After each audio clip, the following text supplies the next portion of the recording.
Saya kira sebaiknya guru segera menemui Nyai Dewi dan Galuh. Ternyata mereka sama sekali tidak menaruh dendam kepada guru.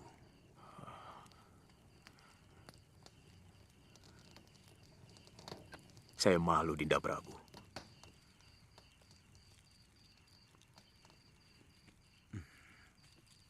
Saya bisa mengerti perasaan yang ada di hati guru. Tapi bagaimanapun, mereka membutuhkan guru sebagai seorang pelindung. Kelihatannya hubungan Suliwa dengan Galuh juga semakin matang. Bagaimanapun sebagai seorang gadis,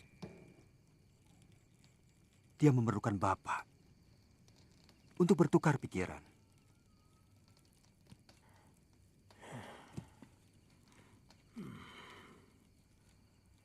Mungkin tidak dalam waktu dekat ini. Saya berjanji pasti akan menemui mereka. Tapi pada saat yang paling tepat. Jadi kemana kalau saya ingin menemui guru sewaktu-waktu? Saya tidak akan jauh dari Padepokan, Dinda Prabu.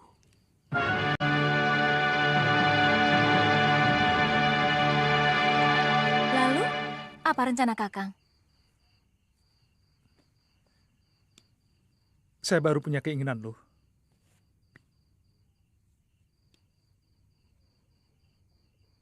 Saya ingin kembali menjadi seorang tabib. Kakang akan ke hutan seribu bunga? Tidak harus. Tapi terus terang saya bimbang. Kenapa? Apakah kamu akan betah tinggal di tempat yang begitu sepi? Kemudian aku punya rencana untuk merantau ke kota raja yang ramai. Supaya bisa lebih banyak menolong orang. Itu rencana bagus. Saya bisa minta tolong Kanda Prabu Anglindharma. Siapa tahu Kakang bisa diangkat sebagai tabib di Kedaton Malwapati. Jangan bebani Gusti Prabu loh. Saya ingin pindah ke Kalingapura. Ke tempat di mana tidak ada seorang pun yang kita kenal. Sehingga kita diperlakukan sebagai rakyat biasa. Aku selalu kagum padamu, Kakang. Mungkin saya akan ke sana sendirian dulu untuk menjajakan. Kalau sudah punya tempat berteduh, saya akan menjemput kamu. Yang penting, Kakang harus tetap setia. Karena suatu waktu, saya bisa saja muncul di sana. Jangan khawatir, Galuh. Aku tetap setia.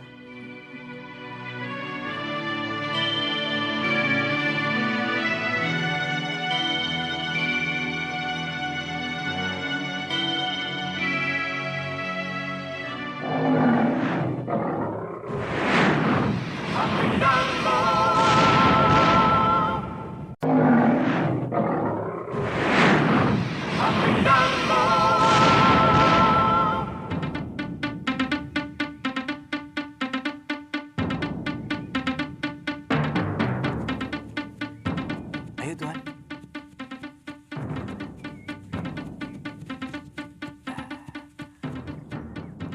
Tuan, itu regolnya sudah kelihatan, Tuan.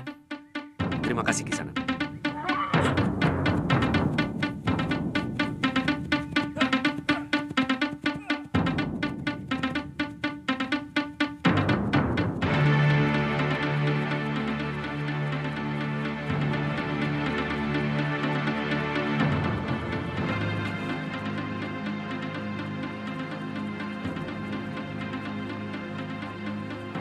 Maaf, Sanak. Benar ini Padepokan Gunung Kencana? Betul, Tuan. Silakan. Terima kasih.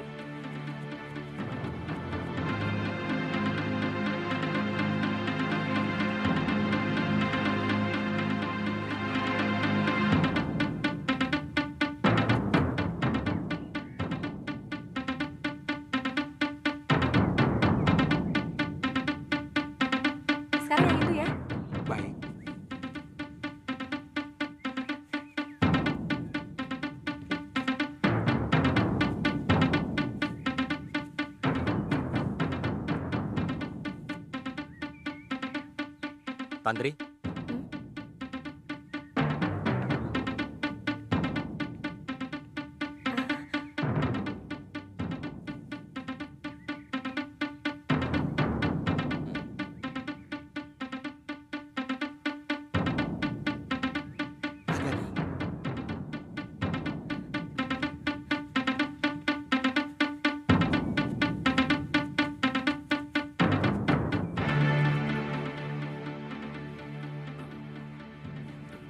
Maaf Tuan, Saya minta maaf. Kisanak mau ketemu pimpinan Padepokan. Iya. Beliau pergi ke Pakuan Gondorukem.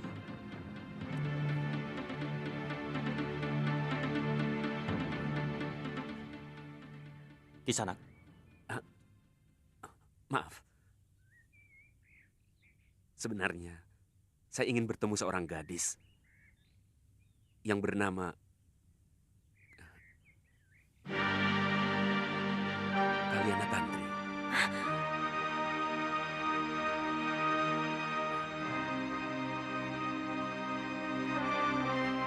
Jangan curiga sama. Kaliana Tantri adalah anak saya.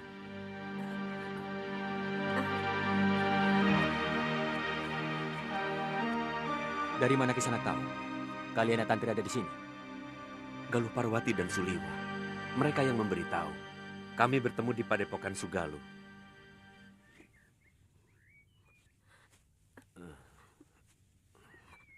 Tunggu.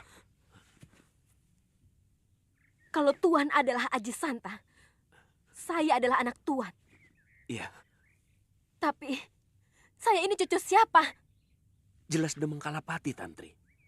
Kakek, kenapa kakek masih menyimpan dendam kepada ayah? Apa? Kamu tahu kan? Kalau ayahmu itulah yang menyebabkan kematian ibumu. Asal Tuan tahu, orang yang paling dibenci oleh Eyang Kalapati adalah Tuan. Tuan yang memisahkan saya dengan Biung. Hingga akhirnya merana dan meninggal. Tuan yang tega menelantarkan anak kandungnya sendiri. Tuan tidak pantas menjadi seorang bopo. Tuan tidak pantas menjadi seorang bopo. Tantri! Sabar Tantri, sabar. Sabar Jangan Tantri. campur.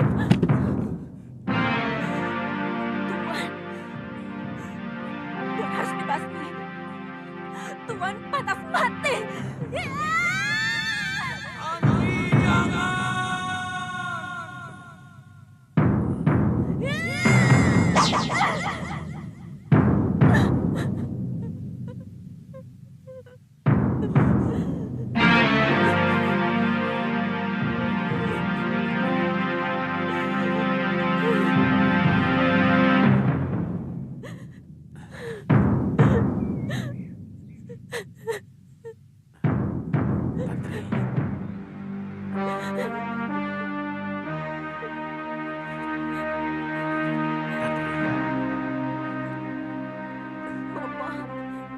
Tantri anakku. Bapak.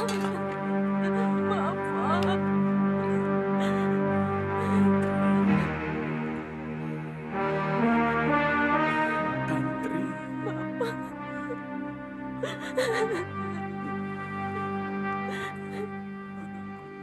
Biungmu meninggal karena tidak tahan melihat Bopo selalu dipojokkan dan dilecehkan oleh eyangmu.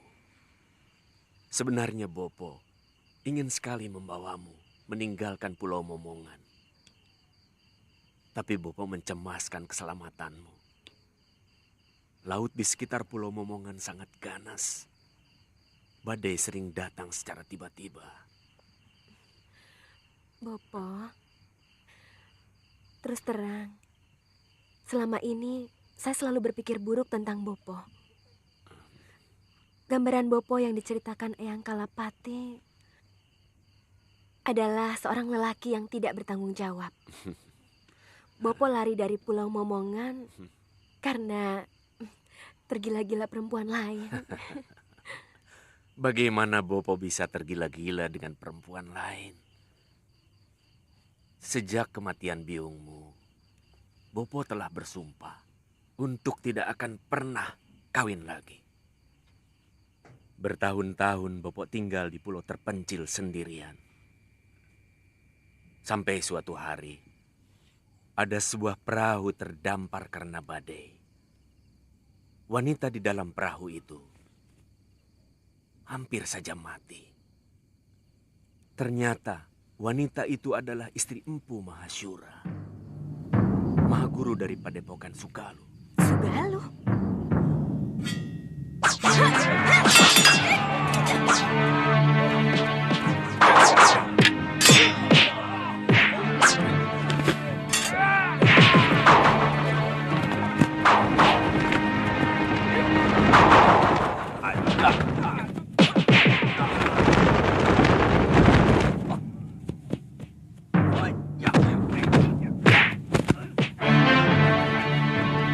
Jangan bunuh kakek saya! Wanita itu Ibu Galuh Parwati, Bopo. Galuh Parwati itu yang pernah datang ke Pulau Momongan untuk mencari ibunya. Iya, Bopo mengantar wanita itu. Maka sampai di tanah Jawa ini. Oh, rupanya semua ini karena tangan dewa yang telah mempertemukan kita. Bopo.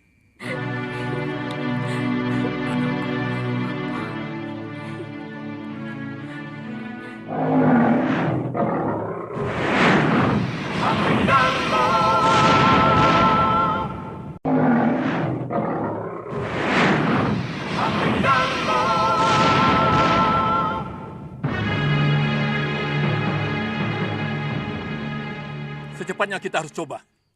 Jangan terlalu berani untuk coba-coba, Gusti. Hah? Dengan kekuatan penuh pun, belum tentu kita akan sanggup menaklukkan Kalinggapura. Apalagi kalau kekuatan kita pecah menjadi dua. Siapa yang menurut kalian akan sulit dihadapi?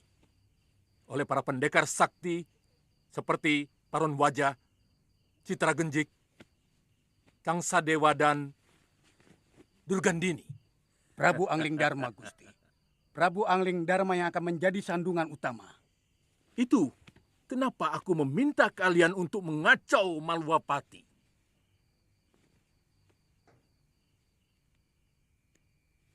Dengan kekacauan yang timbul di negerinya sendiri, Angling Dharma akan lebih mengutamakan pengamanan di negerinya. Saat itu, pasukan kita menuju ke Kalinggapura. Tentu, para pendekar yang kita sewa diharapkan sudah mulai mengacau di sana.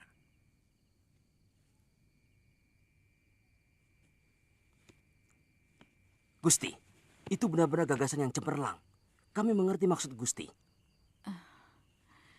Kanda, saran saya, Kanda jangan meremehkan Adipati Prabakara. Kesaktian bekas Senopati itu sangat luar biasa, Kanda. Apa kamu pikir pendekar yang kusewa bukan pendekar sakti? Siapa yang tidak kenal Paron Wajah dan para pendekar lain yang kusewa? 10 Adipati Prabakara. Tidak ada seujung kuku mereka. Yang Kanda lupakan adalah semangatnya. Prabakara memiliki semangat membela negaranya. Sementara para pendekar itu hanya membela uang yang Kanda bayarkan. Habis uang, habis pula semangat tempur mereka. Cukup! Jangan ikut campur urusanku lagi. Asal kamu tahu, kamu sudah tidak aku butuhkan lagi. Tahu?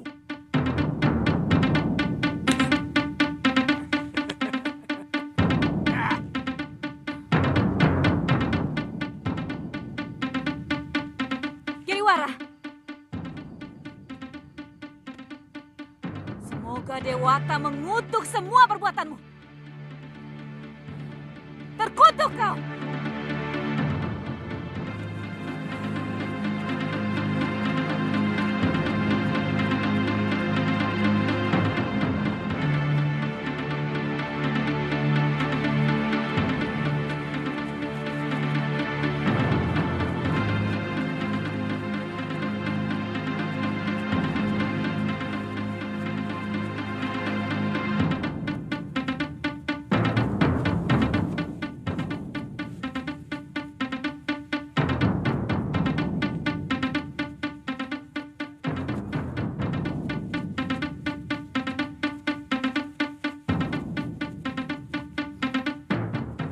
Siapa dulu?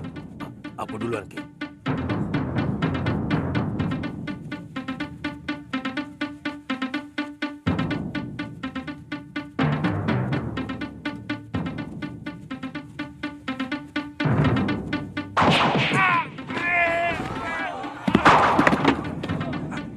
Kurang ajar.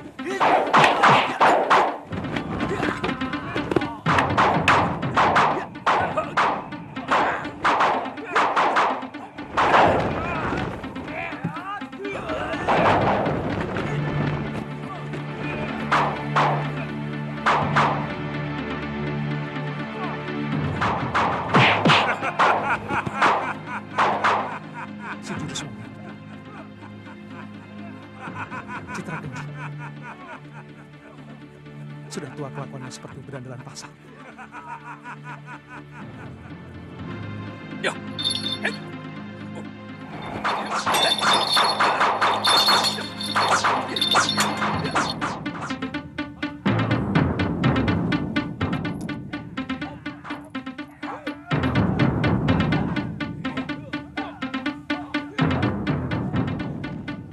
Terima kasih, Bu. Den, uangnya banyak sekali, Den.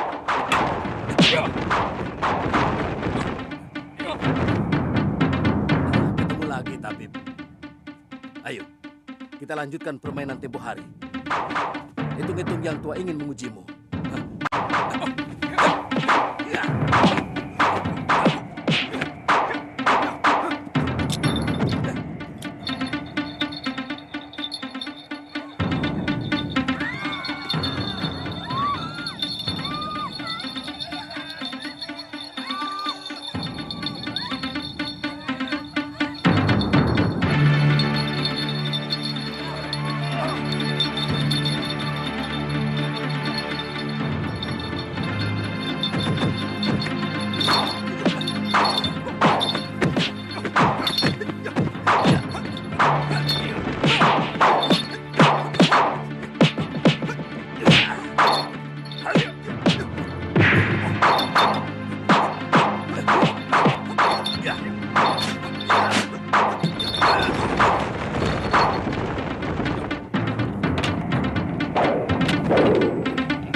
Kita bawa saja Brangas.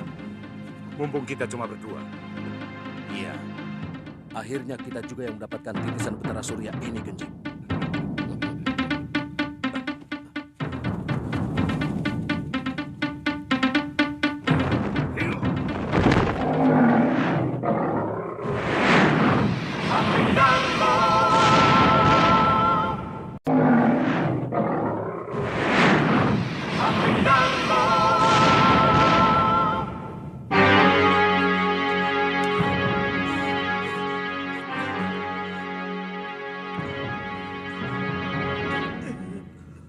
Bagaimana, Kakang Rake?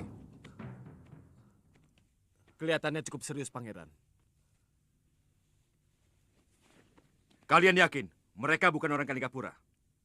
Selama ini kami tidak pernah melihat mereka berkeliaran di kota raja, Pangeran. Dan kedua orang itu sangat sakti. Lalu pendekar yang melawannya? Itu juga baru kami lihat, Pangeran. Sepertinya Kedua pendekar itu bagaikan kerbau yang sedang berendam. Baru tampak kepalanya. Saya yakin masih ada badannya yang tersembunyi di dalam air. Maksud pangeran, ada kelompok tertentu yang sengaja mau membuat keonaran di kota raja. Ya. Tentang siapa-siapa mereka, kita harus segera tebarkan telik sandi. Paman Adipati Prabakara harus segera dihubungi. Baik, pangeran. Dan kalau keadaan sudah semakin gawat, hubungi juga Paman Prabu Angling Dharma. Maksud pangeran, ada kemungkinan terjadi pemberontakan. Iya. Dan kita harus selalu waspada. Itu akan jauh lebih baik.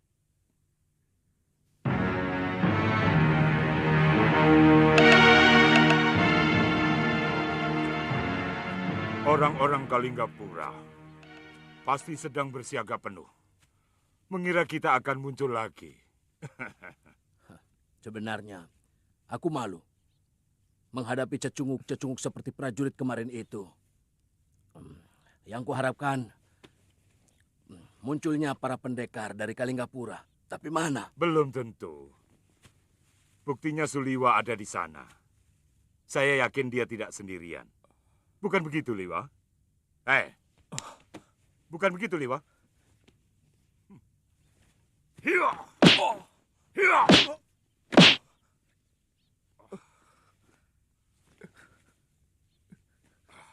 Katakan, siapa saja pendekar yang ada di Kalinggapura? Saya tidak tahu. Sontoloyo. Kenapa kamu menyerang kami, ha? Sebagai sesama pendekar, saya malu melihat dua orang pendekar masyhur melawan prajurit-prajurit rendahan. Saya tidak bisa membiarkan kekejian seperti yang kalian lakukan.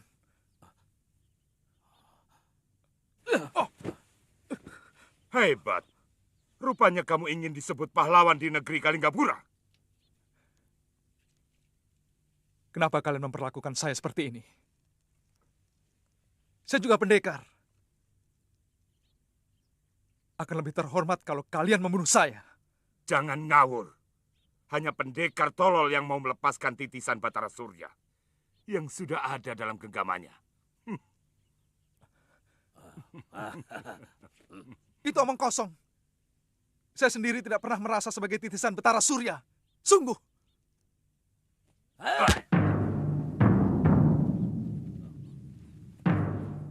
Pada saatnya, kamu akan tahu.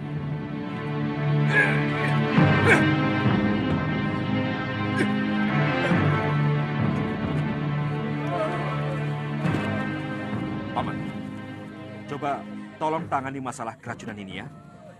Bawa Tabib Baluku ke desa Kibekelini dan cepat berikan penawarnya. Mengerti? Baik, Nandapati. Mari kita. Baik, Gusti.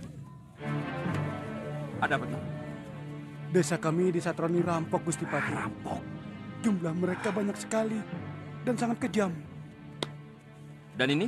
Harta kami ludes, Kipati. Anak dan istri hamba tewas dibantai rampok-rampok itu. Rampok? Rampok lagi? Aduh. Ada apa lagi? Gusti Pati, kami juga baru saja dirampok di hutan perbatasan mau masuk Malwapati. Semua barang-barang dagangan kami dirampas dan mereka menyiksa kami. Baiklah. Semua laporan kalian akan kami tangani. Kalian yang keracunan boleh istirahat di balai pengobatan.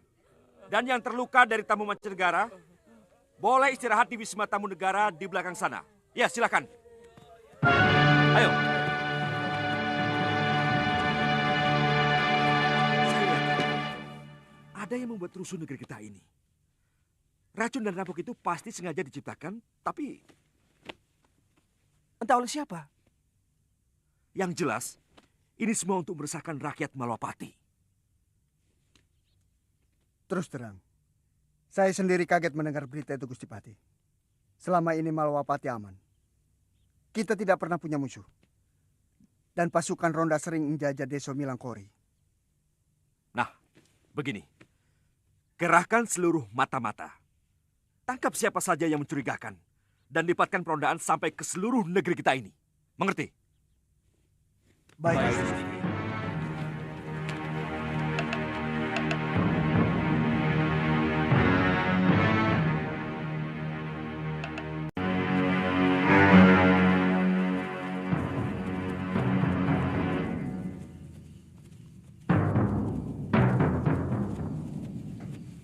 Kita tunggu saja apa yang akan dilakukan pasukan Malwapati itu. Sebaiknya kita jangan lakukan apa-apa dulu. Sebab mereka pasti akan melakukan perondaan sampai ke pinggir-pinggir desa. Kita tunggu sampai semua rakyat kembali merasa aman. Baru kita lakukan yang lebih dahsyat lagi dari yang kemarin. Aku yakin Prabu Angling Dharma akan meninggalkan Kalinggapura karena lebih memikirkan Malwapati. Kami sanggup untuk melakukan yang jauh lebih menyakitkan dari yang kemarin, Gusti Rake.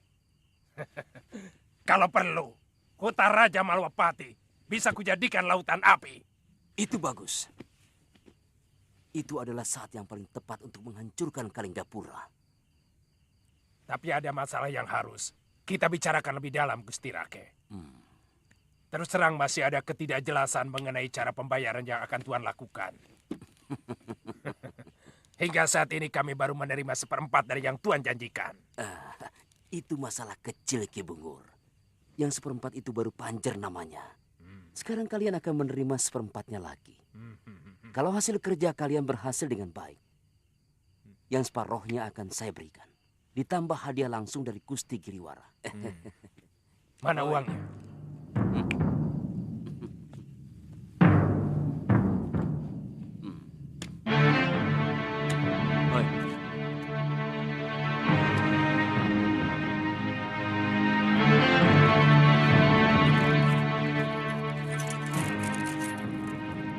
Saya peringatkan, jangan ada satupun anak buahmu yang keluyuran. Kita harus menjaga kewaspadaan. Sebab satu saja yang tertangkap, kita akan habis.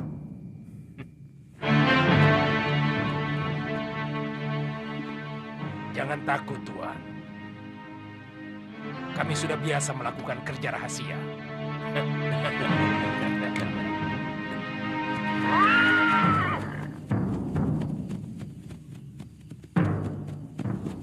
Tunggu.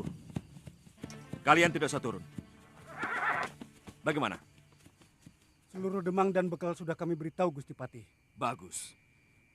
Mulai besok pagi, siapapun yang masih berada di Jalan Kota Raja, langsung tangkap dan penjarakan. Dia patut dicurigai. Mengerti? Siap, Gusti Patih. Sudah, jalan. Bagaimana dengan orang-orang Habib Baluk? Masih ada 6 sumur penduduk yang airnya belum diperiksa dan dibersihkan dari racun. Ya. Perintahkan supaya mereka semuanya mengenakan pakaian prajurit. Termasuk Tabib Baluk sendiri. Baik, Gusti.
Ada apa ini?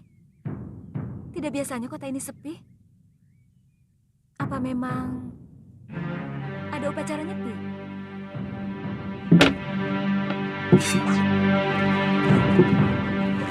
Tangkap dia!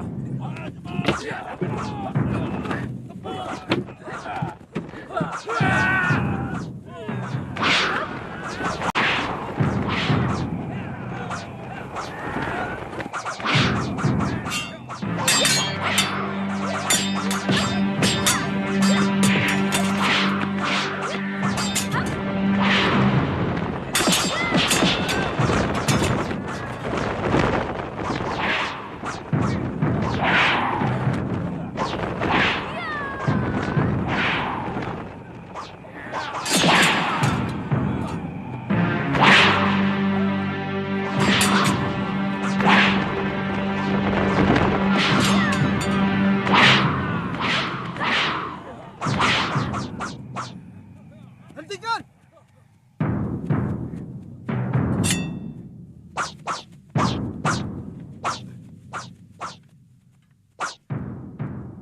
Galuh, Paman Darmayuda? Kenapa para prajurit menyerang saya? bawakan kuda ini Galuh kemari. Lebih baik kita segera ke Kedaton ini. Nanti saya ceritakan segala sesuatunya. Sudah 2 sasi ini, Dinda Prabu meninggalkan Malapati. Mencari kamu, Galuh. Kami sudah ketemu di Padepokan Sugaluh. Tapi Gusti Prabu sudah 1 pekan meninggalkan Padepokan. Katanya mau ke Malwapati. Mau ketemu sama Gusti Dewi Permaisuri Sekarwangi. Sudah kangen.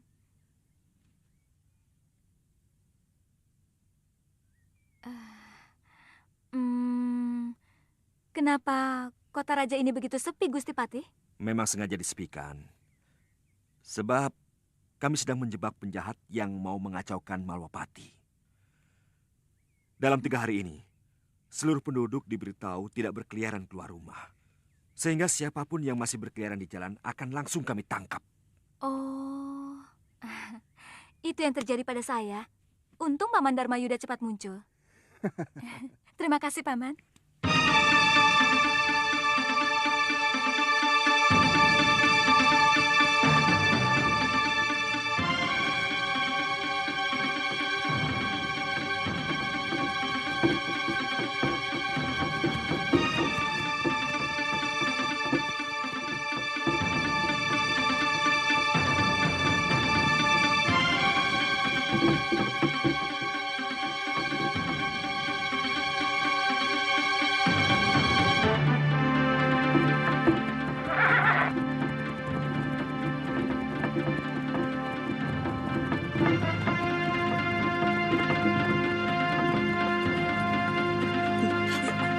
Mana Ki Bungur? Di sana. Ki Bungur, ada saudagar yang melintas dari arah Tuban. Mereka membawa 2 gerobak berisi barang dagangan. Kalian dengar semuanya ya. Tidak boleh ada gerakan apapun dalam 1 pekan ini. Mengerti?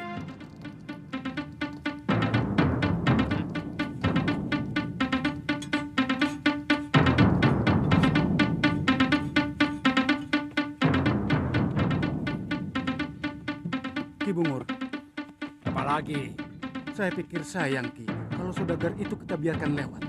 Barang-barang dagangannya bisa untuk menambah penghasilan kita. Sayang Ki.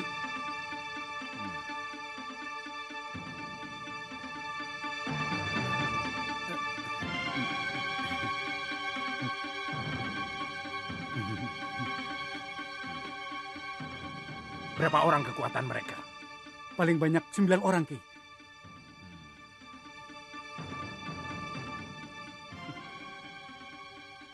Siapkan 20 orang.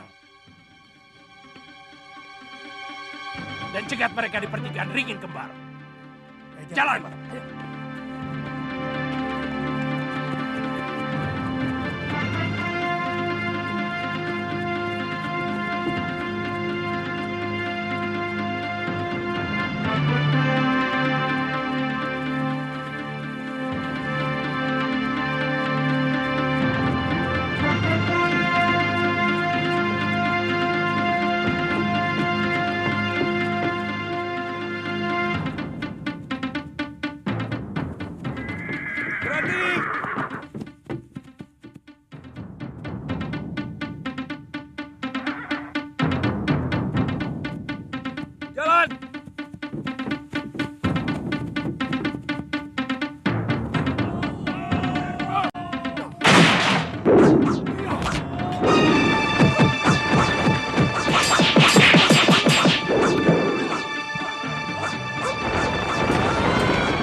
Ah!